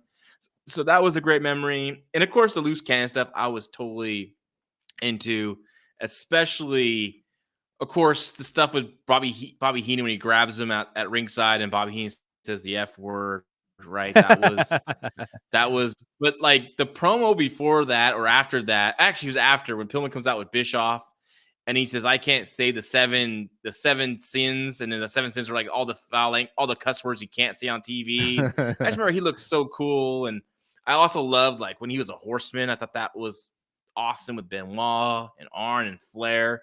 That could have been such a great group, and they just never. This didn't last, obviously. And I remember like, are they going to feud Flair and Arn versus Pillman and Benoit? That's like the future horseman, and I was like totally into that storyline, and it just didn't really develop conclude. And I was like, oh man, because I remember like when Arn slapped the shit out of Brian Pillman because Brian Pillman was mouthing off to Kevin Sullivan and they're trying to do a Horseman Dungeon of Doom alliance, and Arn just slaps the piss out of Pillman, and then like Benoit starts bowing up on Arn a little bit, and everybody's like, oh, look at Benoit, look at Benoit. So I was like, oh, this is gonna happen. I was so like into it, and of course, it's just one of those great wrestling angles you thought it's gonna be amazing, just kind of just falls to the cutting room floor, I guess. And so that was that with Pillman. But yeah, he was one of my favorites, one of my dad's favorites. My dad liked him. And my dad, like you talked about before, was like, loves Flair, loves Sting and stuff, and just made fun of me watching wrestling. But Pillman was another one he liked because he liked his high flying style. He liked me jump off the ropes. Yeah, cool. Totally. So Preet says he's going to have to tap out. Gosh, it's got to be like 1 o'clock in the morning for him. Thanks, Preet, for hanging out. Staying with us on this show. So I'll wrap this up with my favorite, 2 favorites, and we'll end the show here. Obviously, the match that I think really put him on the map in WCW, which is the match with Jushin Liger at Super Brawl 2. Fantastic match to open up that show. I just remember Jesse Ventura, who comes off of WWF commentary. And look, Jesse's called great match too. Steamboat and Savage, matches like that, some tag matches he's called, but he was just like amazed at some of the stuff that these guys were doing on this show. I remember that match very well. And the other one, which we already talked about a little bit because Chris said that this was his favorite tag team of all time. Hollywood Blonde stuff was tremendous. It was a short time span if like you actually look at it, like how long were they a team? But what a team, man. Like for the small time that they were allowed to be put together, just a great team. And I will say, I think Austin even says this himself. This team allows Austin's personality to come out, right? They have to perform in order to get over. Like there's a shtick to it. There's a gimmick to it. And Austin has to just be more than the guy with the very beautiful valet who she takes off his robe and now he's like the ultimate worker. He's got to show some personality. He shows some humor. He does the thing, with the camera. And I think this is kind of the beginning of Steve Austin becoming, Stone Cold Steve Austin and all that. Like this is where his personality first shines. And I don't think that Hollywood Blondes team gets enough credit for actually helping Austin kind of get to that level. It was the beginning of it. So that's why I love that team so much. Yeah, that's a great point. And you can see how much the Hollywood Blondes helped him the following year in 1994 when he had that run as U.S. champion. I mean, I was into that big time. I was a huge Austin fan during that time, especially the U.S. champions, run, which I thought was great until the end, unfortunately, when he got hurt his back and then Jim Duggan beat him in like seconds. I just freaked out. But Pillman was a special talent, and everyone that watched him, I'm sure there's younger fans out there kind of checking it out. Like, you just check out his early stuff from like 90 and 91, 92. Some really good wrestling. And you always talk about that match with Luger that he has. That's good. You've talked about that before. And when we did that We Want Flair segment, we spent a lot of time on Pillman. So if people want to go dig back into the archives of the Fight Game podcast, when we were on Apple Podcasts and not on F4W, we talked a lot about this stuff. So thanks to everybody for hanging out with us. This was a lot of fun. It was it's our longest show that we've ever done because we had to cover a lot of time frame. Chris DePetrillo, thanks for hanging out with us. Jeremy and Preet, who are watching live, and it is late. It is late for both of us on the West Coast. I can't imagine anybody not in our time zone. Appreciate everybody. Hopefully people enjoyed this. We're going to do this a little bit more often, maybe not so late, but who knows? Because, we do the Fight Game podcast on Wednesday night this late. It's kind of possible that maybe we'll do this on the F4W YouTube channel, which gets has a few more subscribers than ours. We could possibly do this every once and again. So thanks to John, as always. Love doing this with you.